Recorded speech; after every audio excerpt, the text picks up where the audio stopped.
How's everyone doing tonight? Got to make up for the half of the room that left from the last show. Let me hear ya. Thank you. I know what you're thinking. But don't worry. In here is a 120-pound sex pot. I should know, because I had her for breakfast. My thighs are big. There's no joke, they're just big. My son-in-law came running into the house the other day and said, "Yo, Mrs. H, what kind of food do you like?" I'm like, food. And I'm not quite sure why people act so strange around fat people. Like, I don't know I'm fat, like you're gonna let me in on a little secret. And I just want to say to people, it's okay. It's not contagious. But if you're gonna impress me with your car, it better be a food truck. Oh, there are some times when I don't even know if I'm hungry. So I eat anyway, just in case. And I'd love to know who is in control of food labels, the nutritional labels that they put on food.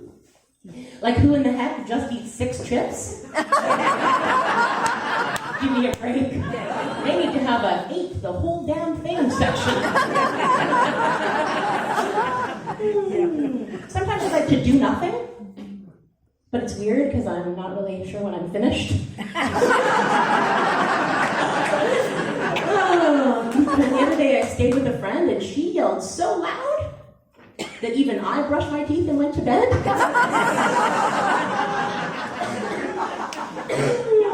I'm kind of in denial these days about aging. My son comes in the other day and said, "Yo, Mom, we're going to go out tonight. It's going to be sick. We're going to have such a good time." I'm like, "Woo, yeah, I'm feeling 20-something again." And then I noticed it was 9:30. I'm like, "Oh no, son, I can't go out. I have to go to bed soon. I'm sorry." Then I walked into the kitchen the other day and I noticed that the timer was on the stove was counting down. To what? I have no idea.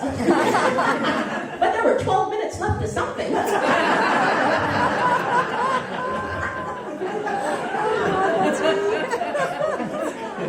And when you were a kid, they do not tell you that the most exciting part of being adult is your favorite stovetop burner that you cook on.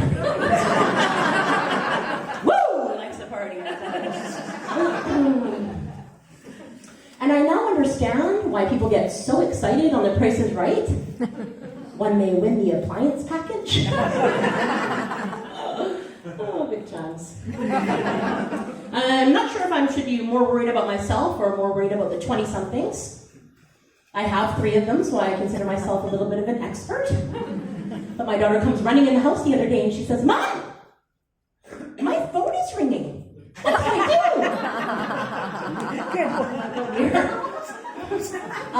Answer it? What? So she leaves the room and she comes back. She goes, "Clearly, that lady is from a different era. Does she not know that we don't use phones for phone calling anymore?" Oh, epic parenting fail. Sorry. I believe parenting comes in stages. Like, stage 1 is ownership. You do what you want with this baby.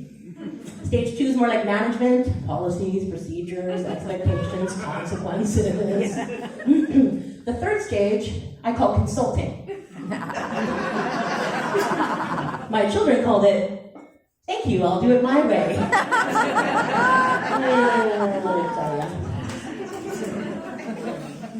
The lights are in my eyes. Oh, the other day, I'm walking along and I'm like, "I'm happy."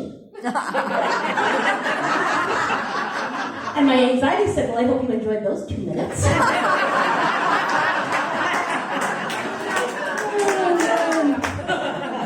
But all kidding aside, mental health is one of those things. It's kind of a buzz thing going on in today's society, but we don't talk about it enough, and certainly not openly.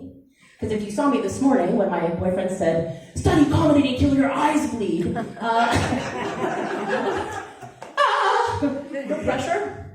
But the truth is, PTSD, depression, anxiety, I got them, all of them. And I saw this meme on the other day on social media, and I thought, this is perfect. I'm going to use this. Don't you love it when other people tell you what to do with your life? I love being told what to do. Not. That's my sister laughing. But the meme said, the next person that tells me to suck it up, I might just break both their legs and tell them to walk it off.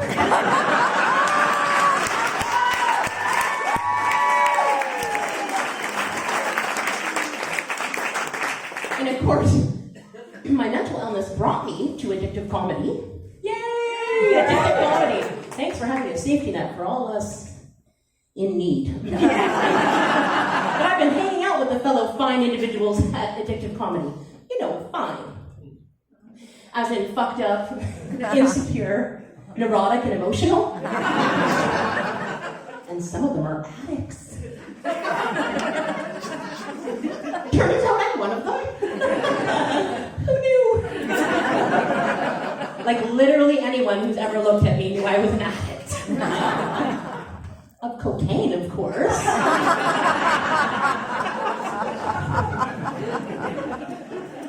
But seriously, I've been attending Overeaters Anonymous recently.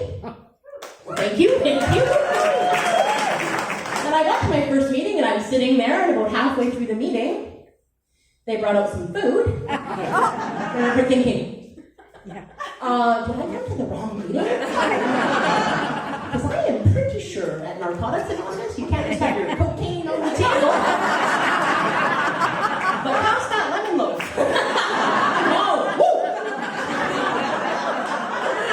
Started thinking, excuse me, other anonymous versions, they celebrate your milestones with cake. Pretty sure that's not going to happen at OA. So then I started thinking, well, what are you going to do to celebrate our milestones? Oh, here you go, Karen. Here's your 1 year cauliflower. Rip off. But then I think to myself, well, at least my addiction is socially acceptable. Or is it? Let me explain to you how I think that all seats are discriminatory. Like, for instance, I won't even go to a restaurant if it has bistro in the name. Because it's going to have those seats. Yeah. You know the ones, 2 metal prongs and a frisbee on top. That clearly aren't going to support me through my meal. And I think, well, that's awfully short-sighted of them. They serve food, right? You'd think that they want to have seating that would support people that so obviously love food. And then, of course, there's Earl's or Brown Social House or Cactus Club, where inevitably I'll be seated by someone named Sydney. And as we head over towards the booth, my favorite kind of seating, I break into a cold sweat. And we get there and she goes, will this be okay? I'm like, sure, wish I brought my olive oil to get me in there. But now I'm convinced the only way I'm getting in is if I stand on top of the seat and shimmy my way in. So that'll be graceful. But you think that's graceful? Wait till I have to get out. But now that I'm in the booth and half on the table, you want me to order a $32 salad because you put a beet in it?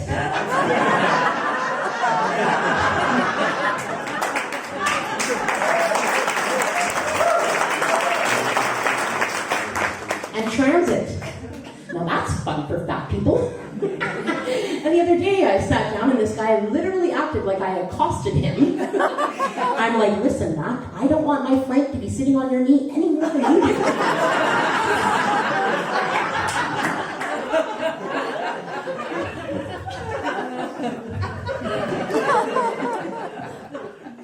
Have any of you heard of My Strange Addiction?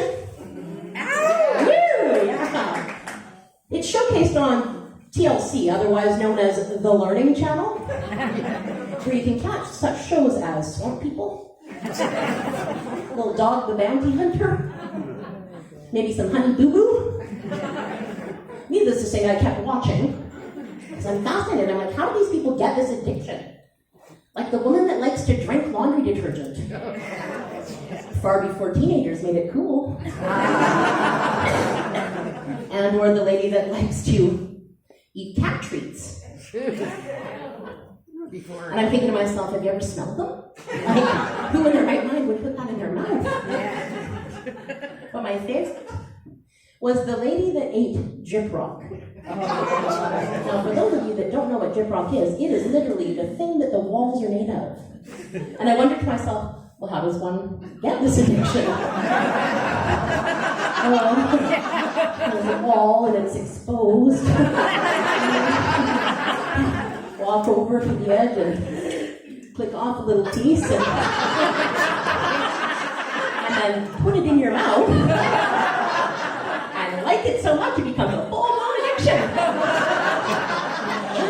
Pretty soon, you have to move around your furniture to try to hide that you've eaten half your walls.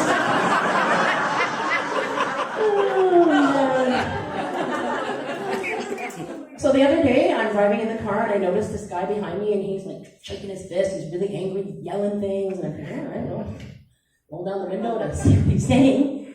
I'm gonna make your life a living hell. I'm like, no thanks, I'm not looking for a boyfriend right now.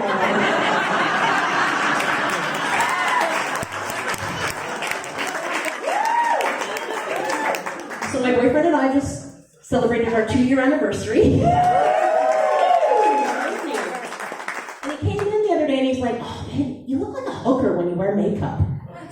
Well, no, thanks. Every girlfriend wants to hear from their boyfriends. So now I put makeup on just to keep him on his toes and wonder if I'm pissed off or I got myself a new day job. My boyfriend says to me, why don't you ever tell me when you orgasm? I'm like, because you don't like me to call you at work.